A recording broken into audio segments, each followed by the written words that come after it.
बोलिए हनुमान जी महाराज की जय। आइए हनुमान जयंती के उपलक्ष्य में हनुमान जी की महिमा सुंदर कांड से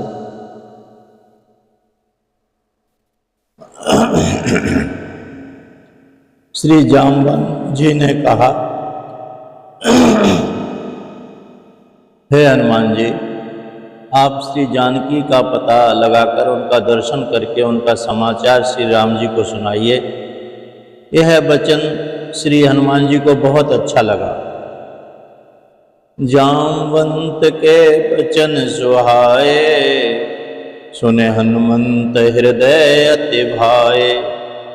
श्री हनुमान जी सबको सादर प्रणाम करके विनम्रता पूर्वक जय घोष के साथ समुद्र तट पर एक सुंदर पर्वत था, उस पर चढ़कर बार बार श्री राम जी का स्मरण करके उस पर से कूदे।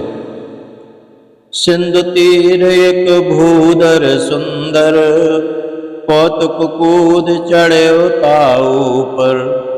बार बार रघुवीर समारी, तरक्यो पवन तनय बलहारी। इसी सुंदर पर्वत से इस कांड का चरित्र प्रारंभ हो रहा है। अतः इस कांड का नाम सुंदर कांड है। श्री राम जी के अमोघ बाण की तरह श्री हनुमान जी ने प्रस्थान किया। जिम अमोघ रघुपति कर बाना, यही भांत चले ओ हनुमाना। जिस पर्वत पर चढ़कर श्री हनुमान जी कूदे, उस पर्वत को श्री राम जी ने अपनी भुजाओं से संभाल लिया, जिससे वह नीचे न जा सके। अतः वह श्री राम जी का हाथ धनुष स्थानापन्न है, पर्वत प्रत्यंचा है। श्री जाम्बवन जी बाण छोड़ रहे हैं और लक्ष्य है सीतें देख करो सुधियाई। और हनुमान जी बाण हैं। श्री वाल्मीकि रामायण में भी लिखा है, हनुमान जी ने कहा, हे समस्त वानर वीरों, मैं रावण के द्वारा सुरक्षित नगरी में श्री राम जी द्वारा निर्मुक्त श्वसन विक्रम पवन के बाण की भांति जाऊंगा। बानरान बानर श्रेष्ठ इदं वचनम अब्रवीत, यथा राघव निर्मुक्ता सरा श्वसन विक्रमा।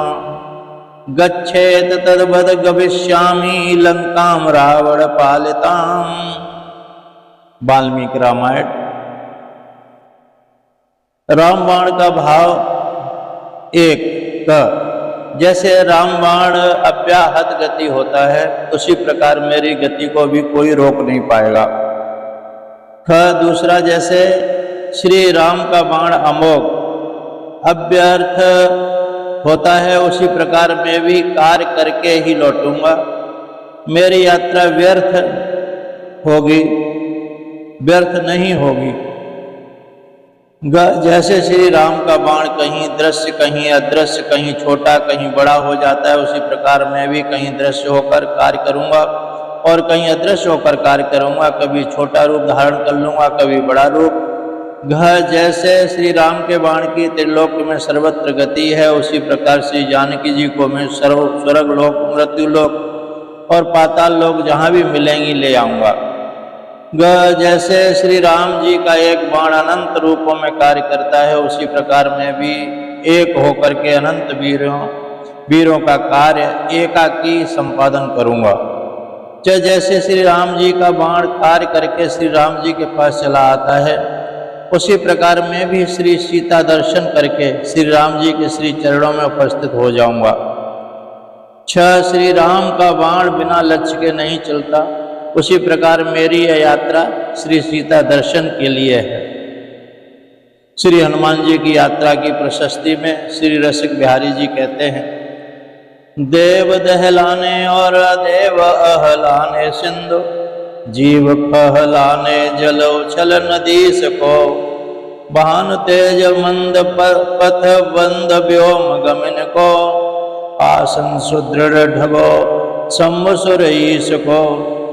रसिक बिहारी राम दूत हनुमंत वीर, कीनो भुवन मर्दन प्रताप भुज 20 को। जय जयकार करत अपार त्यों लोक छार, विक्रम पराक्रम निहार बर कीस को। हेमगिर की दो है सपक्ष नव कीनो गोन, की दो रथ त्याग प्रात सूरज सिधायो है। रसिक बिहारी परमेश्वर प्रत्यक्ष की दो, व्योम वे विराट रूप प्रगट दिखायो है। के दो खगराज हरि काज हेत चालो आज, के दो रामचंद्र बाण विषिक चलायो है। के दो हनुमान वीर परम उद्दंड चंड, सागर उल्लंघ वेश मंगल ते धायो है। श्री हनुमान जी आकाश में अपनी भुजाओं को फैलाकर चल रहे हैं। फैली हुई भुजाएं ऐसी प्रतीत होती हैं मानो किसी पर्वत शिखर से 5 फन वाले जो 2 सर्प निकल रहे हैं।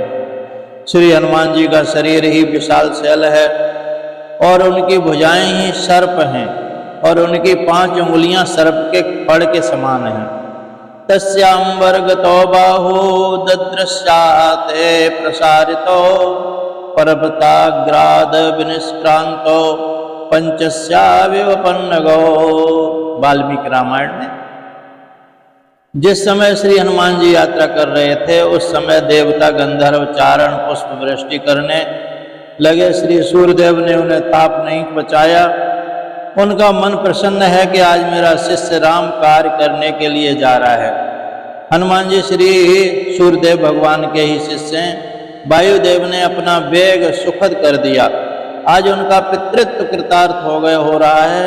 दिव्य ऋषि मुनि स्तुति कर रहे हैं। देवता और गंधर्व अपनी वाणी को सफल करके श्री हनुमान जी की प्रशंसा के गीत गाकर उत्साह संवर्धन कर रहे हैं। जिस समय श्री हनुमान जी समुद्र पार कर रहे थे उस समय समुद्र ने सोचा कि मैं इक्ष्वाकुनाथ सगर के द्वारा विवर्धित हूँ और ये इक्ष्वाकु सचिव हैं, अतः इन्हें समुद्र यात्रा में कष्ट नहीं होना चाहिए। समुद्र ने मेनाक पर्वत से कहा, ये हमारे श्रद्धेय अतिथि हैं, एतावता तुम इनको विश्राम दो। तुम्हारे ऊपर किंचित काल पर्यंत विश्राम करके अवशिष्ट मार्ग सुगमता से पार कर लेंगे। हनुमान स्वयं विश्रांतस्तता शेषम गमिष्यति। वाल्मीकि रामायण 5:1। जल निधि रघुपति दूत विचारी, ते मेनाक होए श्रमहारी। समुद्र का वचन सुनकर मेनाक प्रसन्नता पूर्वक उठा। श्री हनुमान जी ने विघ्न समझकर अपनी छाती की ठोकर से नीचे गिरा दिया। अपनी पराजय के बाद भी, ठोकर खाने के बाद भी मेनाक श्री हनुमान जी के महान वेग का अनुभव करके प्रसन्न होकर गर्जना करने लगा। जिसके प्रति वात्सल्य भाव होता है उससे पराजित होकर भी सुखानुभूति होती है। तदनंतर मेनाक मनुष्य का रूप धारण करके अपने ही शिखर पर खड़ा होकर मन को प्रसन्न करने वाली वाणी में बोला, हे पुत्र, मुझे अपना पितृत्व चाचा समझो। मैं तुम्हारे पिता वायुदेव का मित्र हूँ। पुत्रेति मधुरां वाणीं मना प्रह्लादयन्निव, पितृत्वं चापि मां विद्य सखायं मातरिश्वना। हे वानरोत्तम, आप मुझ पर विश्राम करके आगे की यात्रा करें। समुद्र और मैं दोनों उपकृत हैं, अतः हमारा सत्कार करना परम कर्तव्य है, क्योंकि उपकार के बदले में प्रत्युपकार करना सनातन धर्म है। कृते च प्रति कर्तव्यम मेष धर्म सनातना। श्री वाल्मीकि रामायण। श्री हनुमान जी ने विनय पूर्वक कहा, हे पितृकल्प मेनाक जी, आपका दर्शन करके मुझे प्रसन्नता हुई है। मेरा आतिथ्य हो गया। आप अपने मन में दुखी न हों कि किंबा मुझ पर कोप न करें। मेरे कार्य का समय मुझे शीघ्रता करने के लिए प्रेरित कर रहा है। यह दिन भी व्यतीत हो रहा है, मुझे लंका पहुंचकर आज ही कार्यारंभ कर देना है, अतः मैं आपका स्वागत स्वीकार नहीं कर सकता हूँ। हे चाचा जी, मैंने अपने साथियों से प्रतिज्ञा की है कि मैं बीच में विश्राम नहीं करूँगा। एतावता संप्रति में आपकी और हितैषी समुद्र की आज्ञा पालन करने में असमर्थ हूँ, इसलिए आप दोनों मुझे क्षमा करें। इस प्रकार कहकर अपने हाथ से मेनाक का स्पर्श करके हंसते हुए आकाश में ऊपर उठकर चलने लगे। हनुमान ते परसा कर पुन कीन प्रणाम, राम काज कीने बिनो मोय कहाँ विश्राम। इसके अनंतर देवेंद्र इंद्र ने मेनाक को सर्वदा के लिए निर्भय कर दिया। हे मेनाक, मैं तुम पर बहुत प्रसन्न हूँ।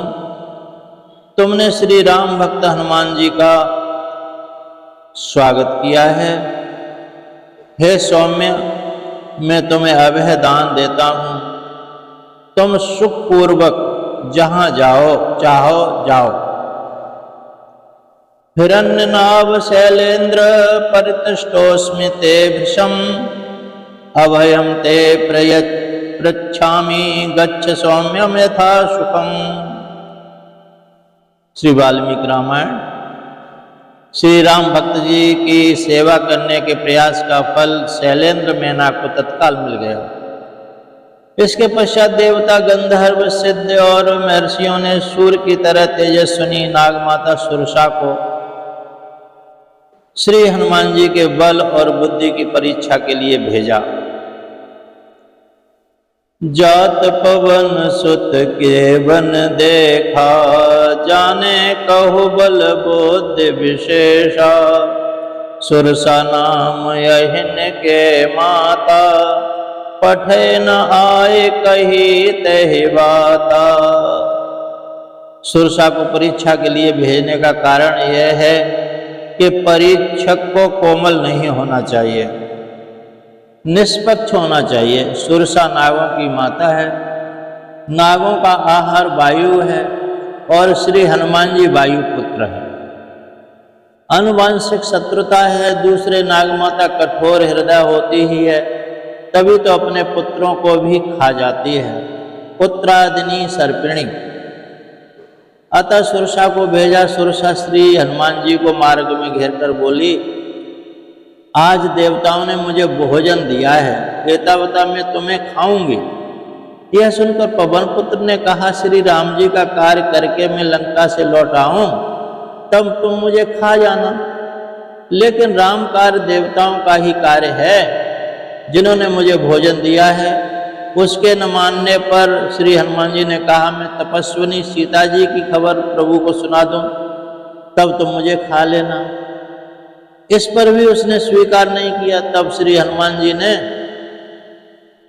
कहा कि इस समय तुम मुझे खा सको या न खा सको, पर राम कार्य करके मैं स्वयं तुम्हारे मुख में प्रविष्ट हो जाऊंगा। इस पर भी उसका हट देखकर श्री हनुमान जी ने चौथे और पांचवें उपाय का प्रयोग किया। हे मैया, मैं सत्य कहता हूँ, मुझे जाने दो। जब किसी भी उपाय से उसने जाने नहीं दिया, तब श्री हनुमान जी ने कहा, तो मुझे खा न ले। आज सुरन मोय दीन आहारा, सुनत बचन कह पवन कुमारा। राम काज कर फिर में आवूं, सीता कह सुध प्रभु सुनाऊं। तब पदन बैठे हूँ आई, सत्य कहूँ मोय जान दे माई। कवन्यो जतन दे नये जाना, ग्रसिस न मोय कहो हनुमाना। फिर सुरसा ने 1 योजन का मुख किया। तब श्री हनुमान जी ने दूना मुख कर लिया और उसने 16 योजन का मुख किया। तब हनुमान जी ने तुरंत 32 का कर लिया। इस प्रकार जैसे जैसे सुरसा मुख बढ़ाती थी, श्री हनुमान जी उसका दूना रूप दिखलाते थे। और जस जस सुरसा वदन बढ़ावा, तास दून कपि रूप दिखावा। अंत में उसने घबराकर 100 योजन का अपना मुख बना लिया। तब श्री हनुमान जी ने अपना छोटा रूप धारण कर लिया। उसी स्वरूप से सुरसा के मुख में प्रवेश करके बाहर निकल आए और उसे प्रणाम करके विदा मांगने लगे। विदा मांगने लगे। सत योजन तेह आनन कीना, अति लघु रूप पवन सुत लीना। बदन पैठ पुन बाहर आवा। इस तरह से अंदर और मांगा विदा ताय सिर नावा। फिर सुरसा से विदा मांगने लगे। सुरसा ने कहा, है हनुमान जी, मैंने तुम्हें बल और बुद्धि मरम जान लिया है। अब देवताओं ने मुझे इसलिए भेजा था, हे पवन पुत्र, आप बल बुद्धि के अच्छे कोश हैं, अतः समस्त राम कार्य कुशलता पूर्वक संपन्न करोगे। इस प्रकार आशीर्वाद देकर के सुरसा चली गई। और श्री हनुमान जी प्रसन्न होकर आगे बढ़े, आगे चले। राम काज सब करे हों तुम बल बुद्धि निदान, आशीष दे गई सो हर्ष चलियो हनुमान। सुरसा देवी थी, उसने उसके जाने पर अब क्या राक्षसी मिली। जो समुद्र में रहती थी उसका नाम सिंहिका था। हिरण्यकश्यपु की पुत्री विप्रचित्ति की नाम की दैत्य की पत्नी और राहु की माता थी। निश्चर एक सिंधु मोह रही, कर माया नभ के खग गई। किसी की छाया किसी के द्वारा पकड़ी नहीं जा सकती। तन तज रहत छाँव किम छे की, परंतु यह छाया पकड़ करके नवचर जीवों को खा जाती थी। इसके माया की यही विशेषता थी। जीव जंतु जे गगन उड़ाई, जल बिलोक तिनके पर छाई। गए छाँव सक सो न उड़ाई, यही विधि सदा गगन चर खाई। वही छल सिंहिका ने हनुमान जी के साथ किया। हनुमान जी की छाया पकड़ ली। गति के अवरुद्ध होने पर श्री हनुमान जी को वानरेंद्र सुग्रीव की बात याद आ गई। उन्होंने निश्चय कर लिया कि सब वही राक्षसी है। कपिराज्ञा यथा ख्यातम सत्वाद्भुत दर्शनम, छाया ग्राह्य महावीर्यम तदिदम नात्र संशया। तदिदम नात्र संशय। श्री हनुमान जी ने विशालकाय होकर सिंहिका के फैले हुए विकराल मुख में शरीर को संक्षिप्त करके आ गिरे और अपने तीक्ष्ण नखों से उसका हृदय विदीर्ण कर दिया। वह मर गई सुरसा। ततस्तस्या नखैस्तीक्ष्णैर ममान्योत कृत्य वानरा। अपने तीक्ष्ण नखों से उसके हृदय को विदीर्ण कर दिया। सोय छल हनुमान कहूं कीना, और तास कपट कबि सुर तुरत चीना। ताय मारे मारुत सुत बीरा, और बारिद पार गयो मत धीरा। बारिद पार गयो मत धीरा। आकाश के विचरण करने वाले प्राणी प्रसन्न हो गए और उन्होंने कहा, हे वानरेंद्र, जिस व्यक्ति में आपकी तरह धृति, दृष्टि, सूझबूझ, बुद्धि और दक्षता, ये 4 गुण होते हैं, वह कभी किसी कार्य में असफल नहीं होता। तो इस प्रसंग से यही हमें शिक्षा लेनी चाहिए कि जिसके अंदर व्यक्ति में 4 गुण हों, धृति, दृष्टि, सूझबूझ, बुद्धि और दक्षता, ये 4 गुण होते हैं, वह कभी किसी कार्य में असफल होता ही नहीं है। यस्य त्वेतानि चत्वारि वानरेन्द्र यथा तव धृतिर दृष्टिर मतिर्दाक्ष्यम सकर्मसु न सीदति। वाल्मीकि रामायण में आया है। यह श्लोक जीवन के प्रत्येक क्षेत्र में सफलता के लिए स्मरण करना चाहिए। श्री हनुमान जी की समुद्र यात्रा की फलश्रुति के रूप में इसको समझना चाहिए। और ये धृति, दृष्टि, मति और दक्षता, कर्मों में दक्षता, ये सब जिसके अंदर होती है वो हर काम में सफलता प्राप्त करता है, हर काम में सफलता प्राप्त करता है। बोलिए हनुमंत लाल की जय, हनुमान जी महाराज की जय। तो कल हनुमान जयंती के उपलक्ष्य में ये हनुमान जी का चरित्र, जो राम काज कीने बिना मोय कहाँ विश्राम, तो भगवान के राम के कार्य में भगवान के लिए जो सदा तत्पर रहता है वही भगवान का प्रिय होता है, हनुमान जी की तरह से। बोलिए हनुमंत लाल की जय। जय जय श्री राम, जय जय श्री राम, जय जय श्री राम।